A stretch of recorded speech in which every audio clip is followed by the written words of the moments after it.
నేను ఈరోజు సాంబార్ వేస్తున్నాను. పప్పు ఉడకబెట్టేసాను. క్యారెట్, నున్న బీరకాయలు, బంగాళదుంప,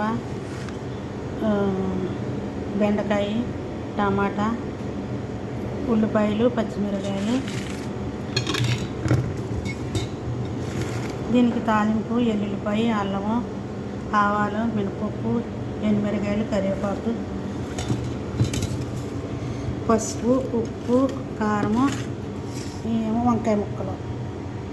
ముందు తాలింపు పెడుతున్నాను. తాలింపులో మగ్గు పెడతాను ముక్కలన్నీ. తాలింపు మగ్గిపోయింది. సాంబార్కి ముక్కలన్నీ తాలింపులో వేసాను. మళ్ళీ మగ్గాక ఈ తాలింపులో ముక్కలు గమ్మున మగ్గుతానికి వేడి నీళ్ళు వేస్తున్నాను. ఈ చింతపండు పులుసు తర్వాత వేస్తాను. ముక్కలు సాంబార్ ముక్కలన్నీ ఉడికిపోయినాక పప్పు వేసేస్తున్నాను. చింతపండు రసం వేస్తాను. మా సాంబార్ రెడీ అయిపోయింది. కొత్తిమీర వేసాను. సాంబార్లో కాకరకాయ వేసాను.